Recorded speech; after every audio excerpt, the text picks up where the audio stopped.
Om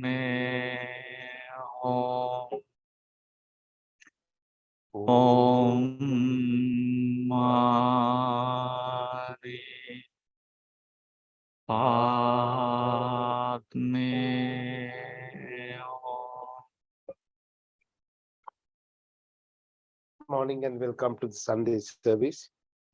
This morning we're going to meditate few minutes after the Dhamma talk and the question and answer.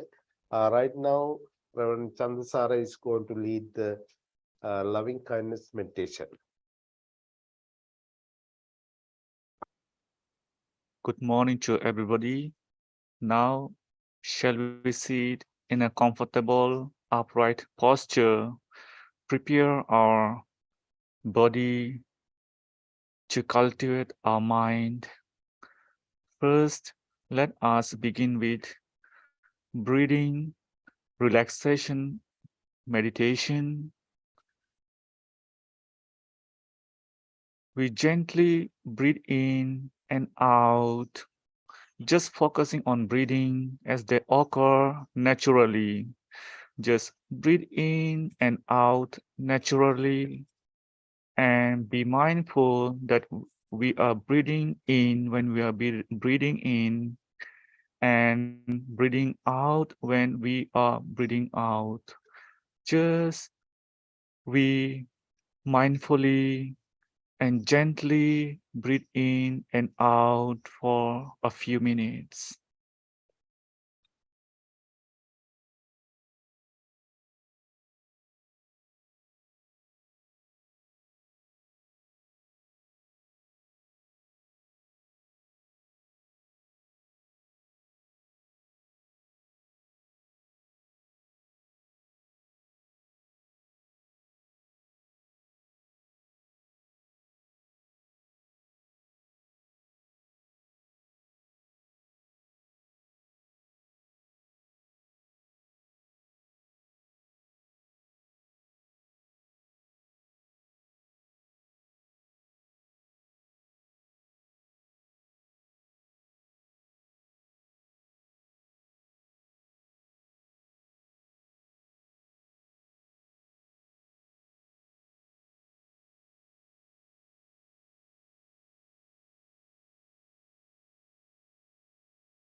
Now, shall we cultivate loving kindness thoughts? In our life, we have three major discomforts. They are physical discomfort and mental discomfort. And the next one is the distractions coming from outside to our life, like danger or difficulties from the outside world we receive. Therefore, we generate positive energies for ourselves in this way. May all the living beings, including me, be physically well. May all the living beings, including me, be safe. May all the living beings, including me, be mentally well. Let's continue spreading loving kindness thoughts in this way until we hear the bell sound.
Sadhu, sadhu, sadhu.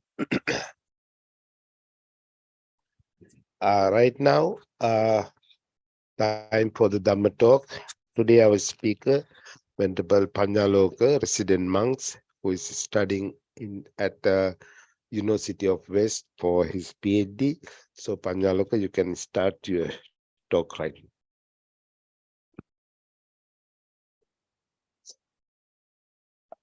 Sadhu, sadhu, sadhu.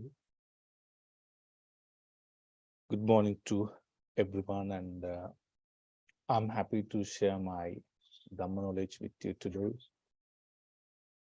We see here different Dhamma speakers. I mean, different means so many Dhamma speakers, and they give a lot of Dhamma talks to you on this day at the Sunday service. And the speakers, our Dhamma speakers, Dharma teachers, they speak about a lot of Dhamma topics. It could be from the Theravada tradition. It could be from the Mahayana tradition. And it could be anything else, like maybe their life experiences, whatever the teachings they might have studied in their life. They share it in the audience, and we hear these talks.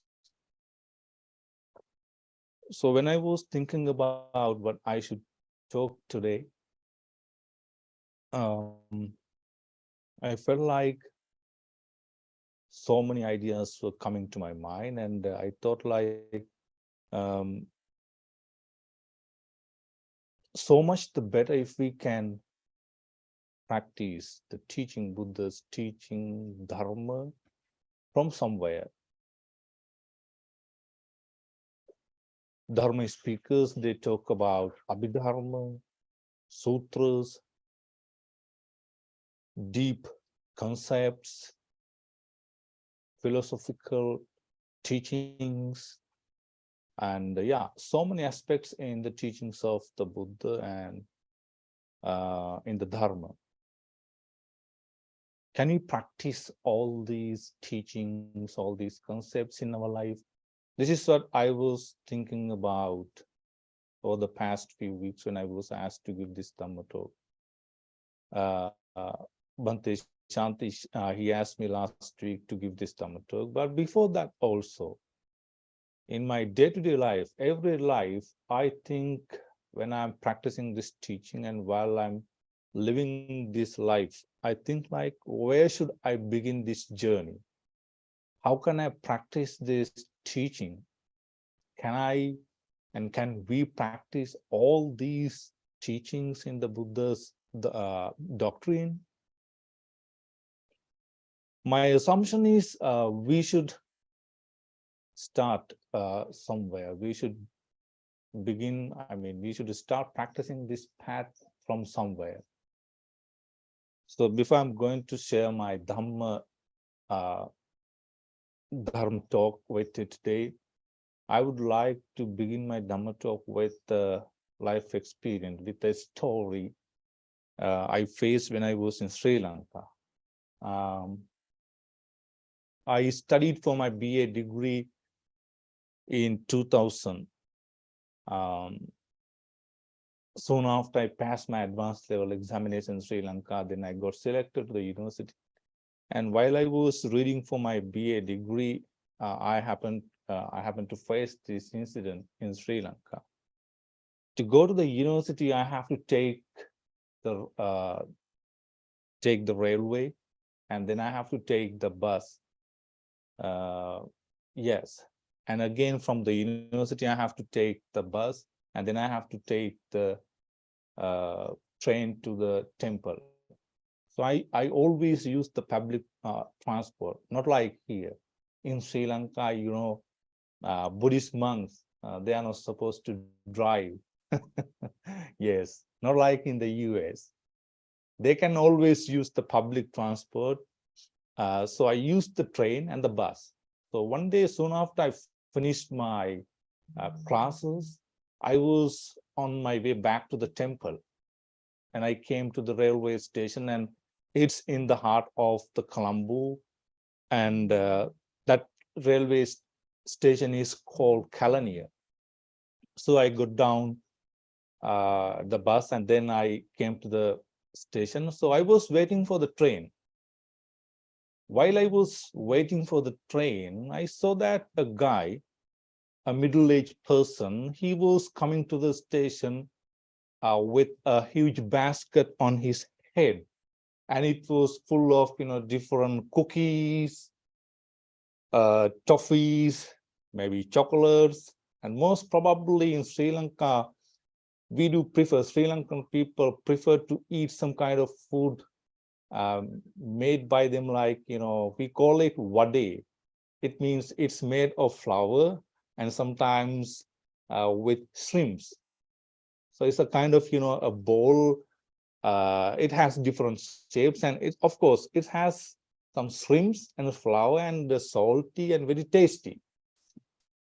So I saw that this person, he was carrying his basket on his head, and he sells these things, and he does this thing for his living. And when he was coming to the university, he was approaching the station. I was also just standing at a corner of the railway station. And this guy, what happened? He came towards me, and he stand before me just 4 or 5 feet away from me. And he was looking at me, and it was weird. He kept looking at me, and it was weird. But soon as I saw, like, he was looking at me, at my face, I looked at another direction, showing that I was not interested, in that person. Like, I didn't want to disturb him, I didn't want to hurt him, but I was just looking at another direction at the railway station. So this person, he put down his, that huge basket from his head on the ground, and then he came towards me, and he was trying to touch my face, and he was trying to touch my chest. Yes, and it was weird. I know that an ordinary person, I mean, he will not do that. By the time he was trying to do that, I understood, like, uh, he has taken some alcohol. Yes, I can say, like, he was a drunkard. Yes. It's a common thing in Sri Lanka. If you're a Buddhist monk, you'll have to face a lot of harassments from drunkards, I mean, from people, because Buddhist monks, and they are not going to say anything against the people, and especially for women and monks. This is my personal experience. I have faced this kind of experiences many times in Sri Lanka. Yes, so this person was trying to touch my chest, and he was trying to touch my face. And suddenly I took a step back from that guy, and then I stood, in a few steps back away from him. And he lost his temper, and he started blaming me, saying that you are not a Buddhist monk. You are not a Buddhist monk. How can you do like that? Hey, don't do like that. You should allow me to touch your body, touch your face, and you are a Buddhist monk. I want to respect you. I was just looking at the ground, and I didn't look at him. And meanwhile, I saw that he was again coming towards me, and then he was again trying to grab me, to hug me. Again, I took few steps back from that guy, and I was standing. And this time, the guy, he was so furious. He got angry with me, and he was saying so many, uncomfortable things for me, like, I will kick you, I will kill you, I will kick you. You are not a true Buddhist monk, and you should allow me to approach you. What the hell is wrong with you? Like this, he was furious towards me. I did or said nothing against that person. I was still looking at the ground. And for the last time, when he was trying to approach me, I saw like there was some, some people, Sri Lankan people in and around the railway station, and some university students were also coming to the station to get into the train. And the Sri Lankan people, some normally when a person is harassing a Buddhist monk in Sri Lanka, the ordinary people, they will not tolerate it. They will defend the Buddhist monk. But on that day, I was unlucky. No one came forward, or no, no one did anything.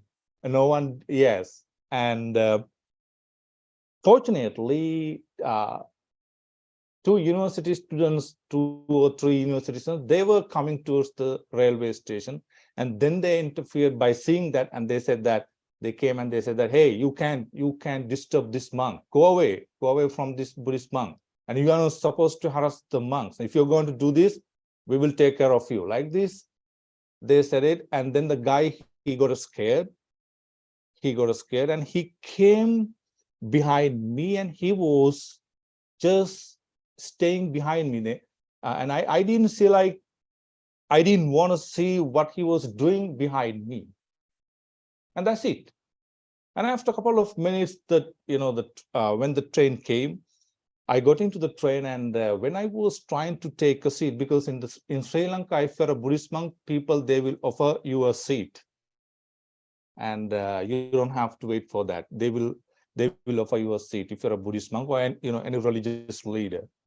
And when I was trying to take the other edge of my robe, like this, Theravada Buddhist monks' robes is like this. And when I was taking it around my body, and when I was trying to sit on the seat, and I saw my whole robe was smudged with that guy. He has messed up with a lot of dust, so many dust on my back. He was the guy, he was the person who did that. So by seeing that, I just wiped it away, and I cleaned my robe, and I sat, and then I went to my temple, and that's the story.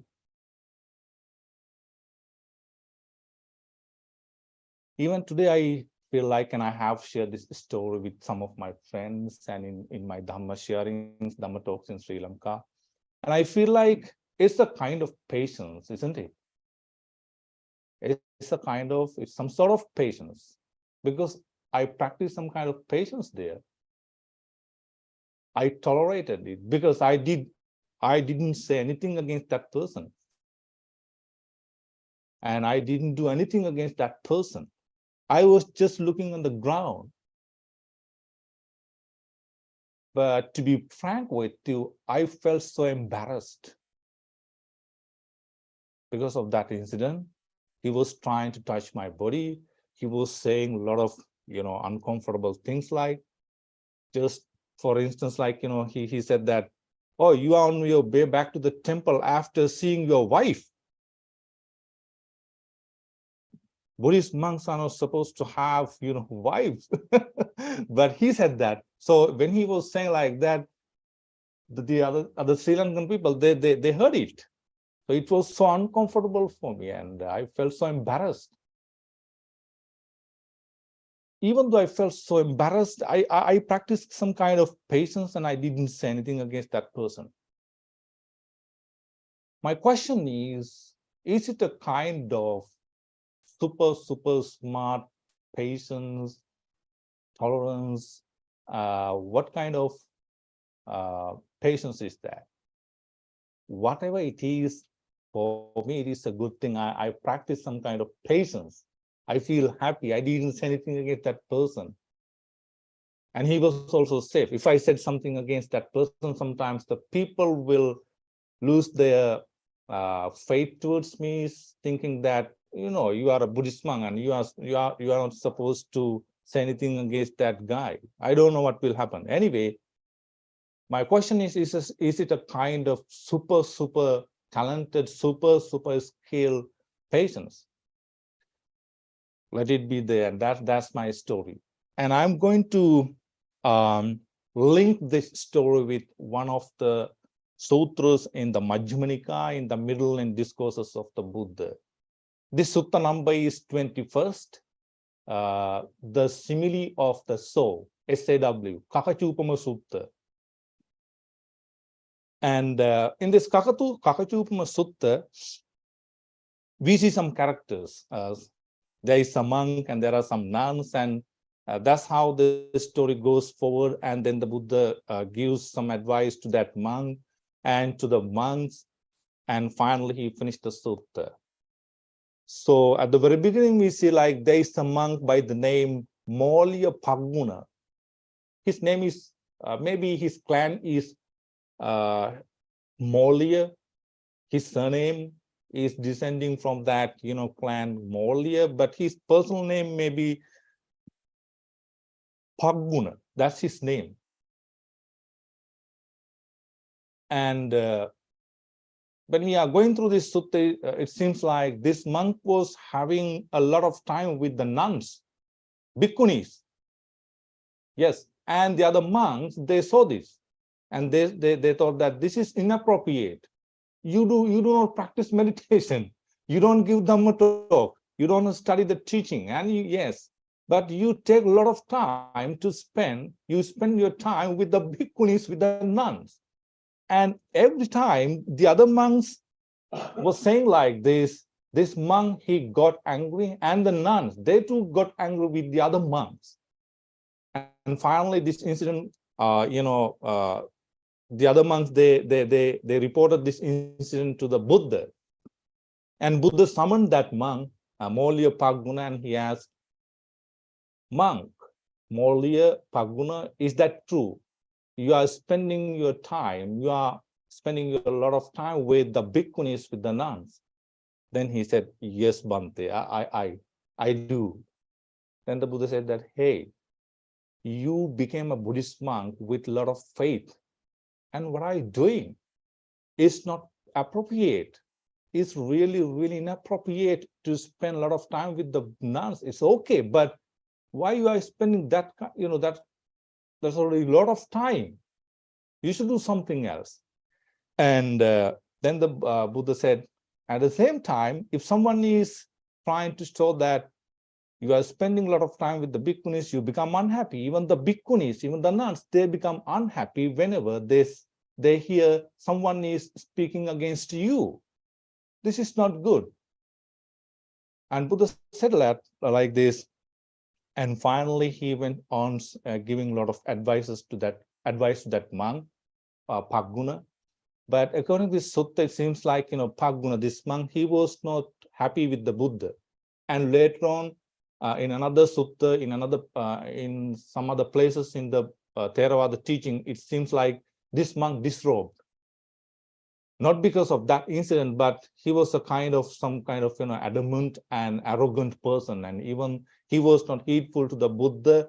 And in this sutta, Buddha says like, when a person is speaking the bad of you, and if a person is blaming you, and if you can practice some kind of patience, that's great. That is wonderful.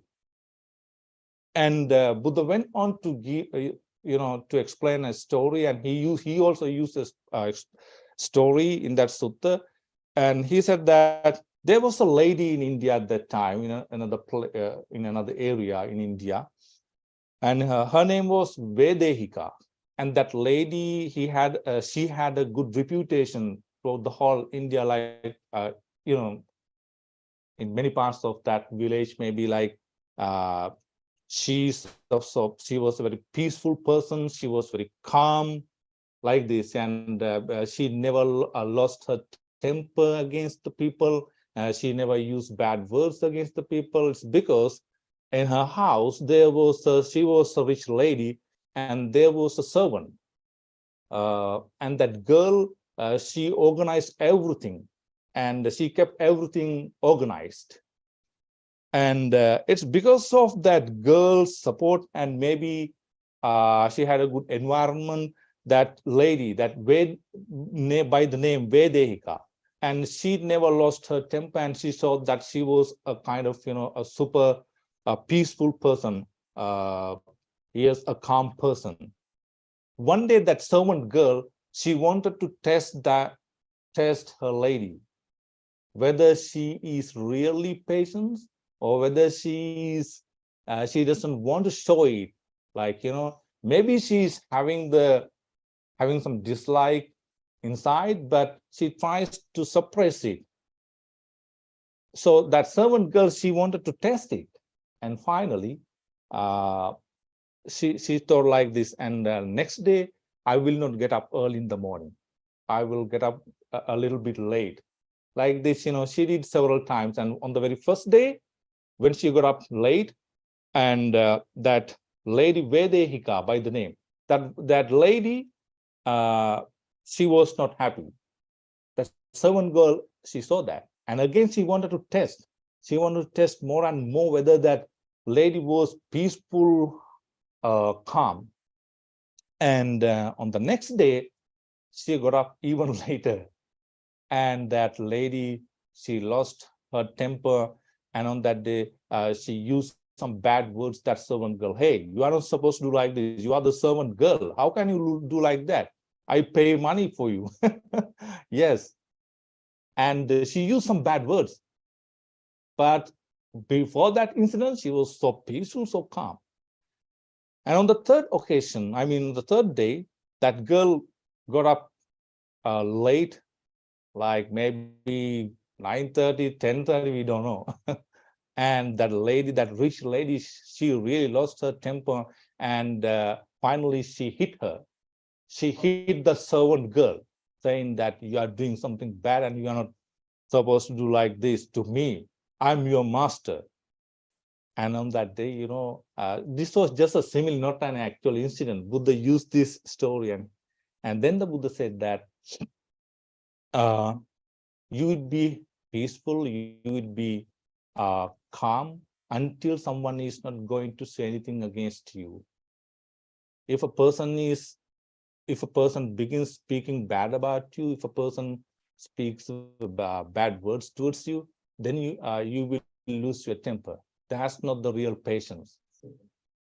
Then Buddha used in that original sutta, he says like this: Ide kacho bhikkhu sorato hoti, nivata nivato hoti, upasanto hoti, yava nanang amanapa vachanapata pusanti. This might be Greek to you because you don't understand the Pali, but I will translate the idea. Buddha says like, you will be peaceful, you will be calm, and you will remain in serenity until someone is going to make you unhappy. I mean, until someone is going to say bad words against you. And soon after you hear someone is speaking bad about you, and you will lose your temper. That's not the real patience.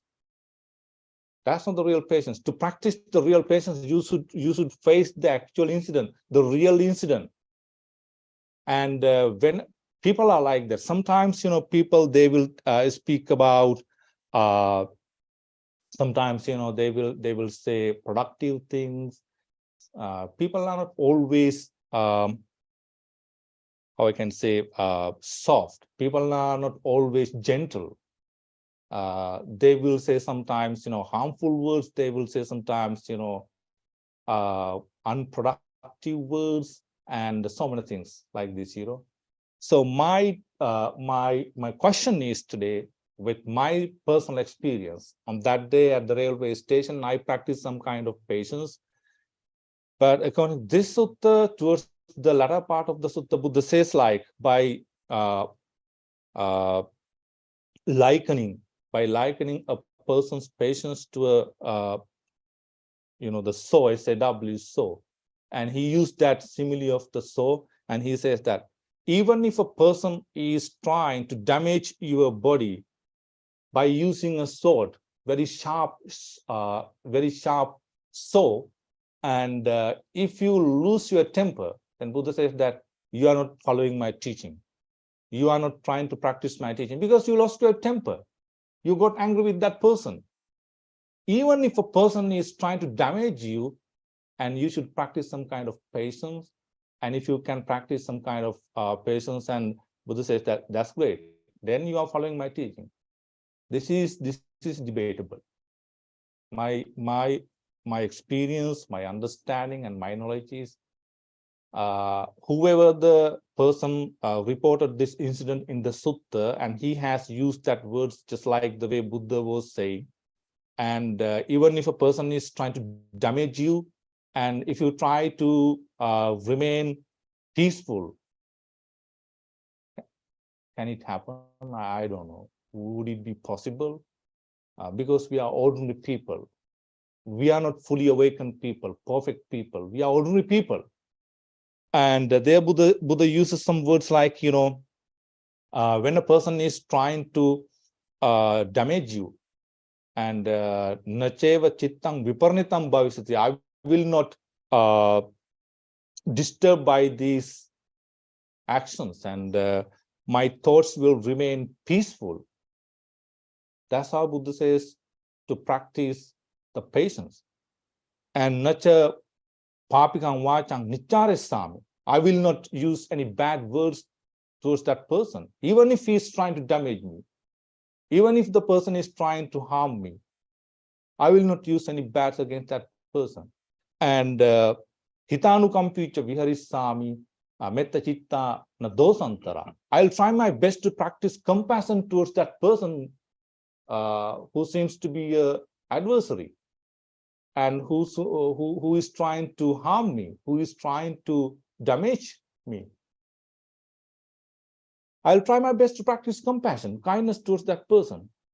But that's okay. Maybe the Buddha wanted to say, like, if you try your best to the fullest to practice the patience, that's wonderful for you, that's great for you. But for ordinary people like us, it is not always possible. It is not possible. Maybe we should have some kind of super understanding, experience, knowledge, and so many things to reach that position. But when a person, you just imagine, when a person is trying to damage you with a weapon, well, I don't know, when somebody is trying to kill you, when somebody is trying to damage you, and even while the person is trying to, we are okay when the doctors are, when the doctors are doing a surgery, we know that he is doing for our benefit. But when a person is doing trying to damage us for no reason, like damaging to cut our limbs, and if he is still trying to practice patience, I don't think that is going to do some good for us. But the idea of this teaching might be like, if you try your best to practice even under very difficult situations, that means you have some kind of specialty. You have some kind of practicing a greater patience. That's great. But it's the same thing when it comes to my experience, at the railway station. I practice that, but I know that it's not the super patience or skillful patience, or I can say smart patience.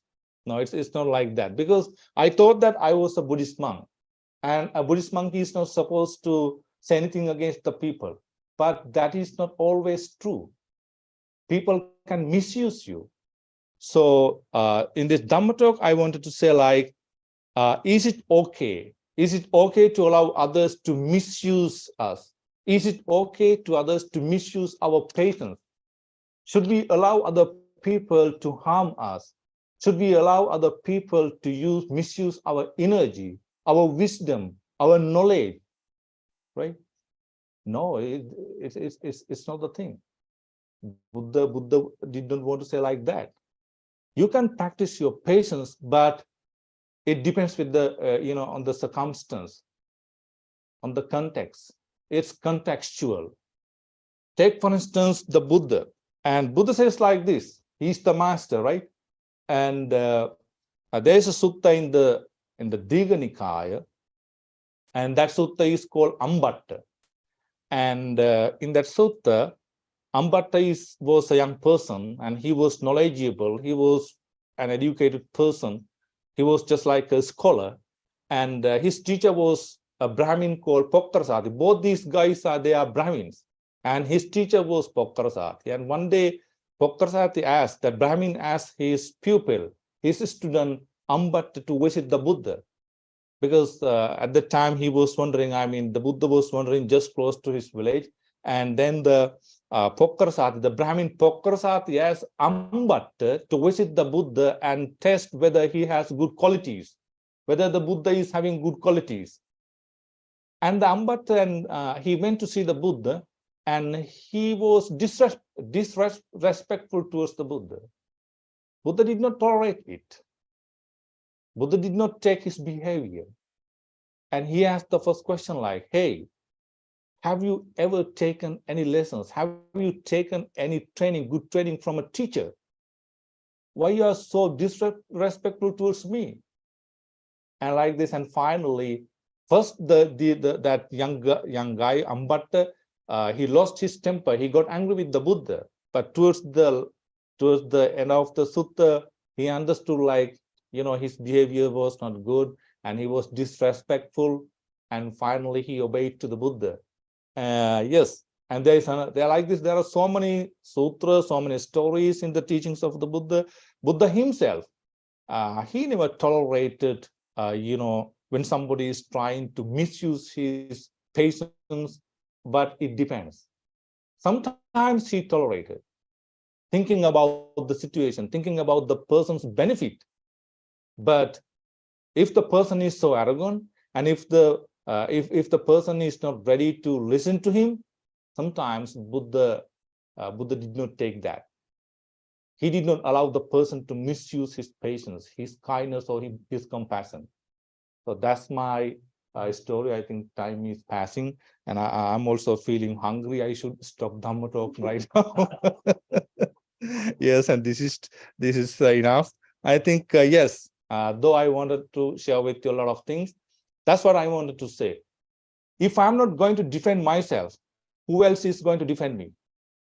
You should think about your safety first. But if a person is trying to misuse your power, if a person is trying to misuse your energy, knowledge, wisdom, whatever it is, don't allow. But practice patience. You can face that person, you can face that incident, and you can stand against his words. You can stand against his actions, right? I'm doing that. In Sri Lanka, the politicians, they are, Sri Lankan politicians, they are looting public money. So whenever I get a chance, even here in America, I go for protests as a Buddhist monk. Yes, it is just to show to show them like, I don't like that, because I need all the people. There, a lot of people are suffering, and I need everyone to be happy. And why you are using public money like this? That's my experience. That's my understanding. But I have no hatred. I have no any animosity towards any person. What I try is, my experience is, I try my best to pacify the situation. I try my best to bring the situation to the normalcy. But I have no purpose. I have no any idea to harm the person, damage the person. That's for my safety. So with that, I want to say like, if you do not want to defend yourself, no one will defend you. First, you will defend yourself, and then next, the other people will come forward. That's it I wanted to tell you. And towards the end of this sutta, even though we see like, if a person is trying to damage you, Buddha says like that. And even under such circumstances, if you try your patience, and you are wonderful, you are great. But it depends. We cannot practice like that. I don't know whether whoever reported that incident in towards the latter part of the sutta, just similar to the way Buddha was speaking. I don't know whether we can practice it. I mean, for the ordinary people. Maybe you are having a lot of questions, and we have only a very short period of time now. And now it's time for your Q&As. If you have any questions, any thoughts, any comments, feel free to share it with me, with the audience. And yeah, that's it. And thank you so much. Many blessings to you.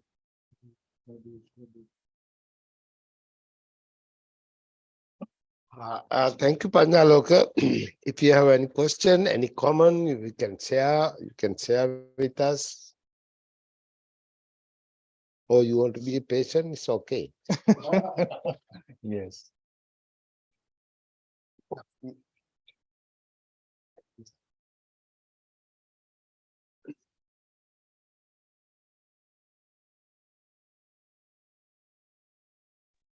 Hello. Thank you for your wonderful talk. I really liked the explanation. It seemed like, again, the Buddha was so practical in life. And the idea of defending yourself, but having compassion for the person, not going to hating. Yes. So that's a good way to practice, and I think that, again, when we think of Buddhism, there's so much practice involved. We are practicing to be better. So thank you for pointing that out. Thank you, Reverend Sada. Yes, it's a wonderful comment from the Reverend Sada, and he put it in better words. And thank you so much for your comment. Yes, many blessings to you too. Yes, any more questions, comments? I'll have a comment. When you were speaking, I was thinking about how the Japanese samurai were trained to kill, but their training was to an extent where they were neutral as they were doing it, right?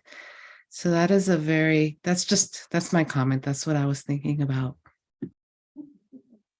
Yes, thank you so much. And what is your name? I think you are. Yes, this is Maria Elena. Okay, Maria. Okay, Hi. thank you so much, Maria, for your wonderful comment and your thoughts also. Yes, and in the teachings of the Buddha, it doesn't mean that we should go to the ends. We should not go to extremes. Whatever the things we are going to practice in the name of the Buddha's teaching, we should not go to extremes. We are living in an ordinary world with different people, with a lot of people. They have so many ideas, so many concepts. People are not like the same. And a philosopher, his name was Shantidev in India, and he says in his book Bodhicharya Avatar, and it's a book to show, to practice the Buddha's teaching and Bodhisattva path. It's a wonderful book, and in that book he used a stanza, Sanskrit stanza, and he says that Nanadi Muttika Sattva. People are different. People are with a lot of concepts, ideas, beliefs, thoughts. Yes, Nanadi Muttika Sattva. Jinairapine Toshita. Even the Buddha cannot make them happy. Buddha cannot make everyone. Our Lord Buddha, he cannot make everyone happy. People are like that. Yes, thank you so much, Marianne.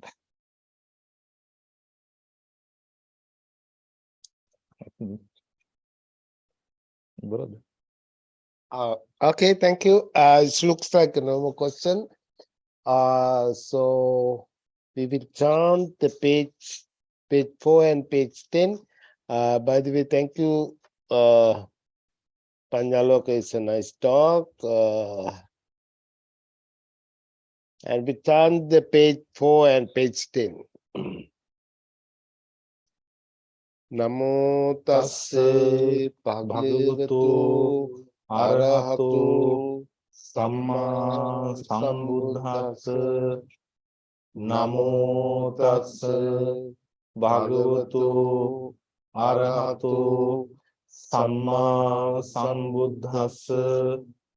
Namo tassa bhagavato arahato samma sambuddhassa. Buddham saranam gacchami. Dhammam saranam gacchami. Sangham saranam gacchami. Sentient beings are numberless. I vow to save them all. Deluding passions are inexhaustible. I vow to end them all. Dharma gates are limitless. I vow to study them all. Buddha's way is supreme. I vow to attain it. May suffering ones be suffering free, and the fear-struck fearless be. May the grieving shed all grief, and the sick find health relief.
Thank you again for everybody. Few announcement.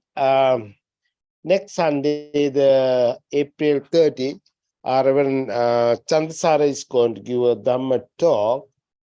Then the May 14th, month of the May is very important for the Buddhist people because of the Buddha's birth, enlightenment, and pass away. We celebrate, we call Vesak. We're going to celebrate our Vesak program May 14. Please make a note for yourself.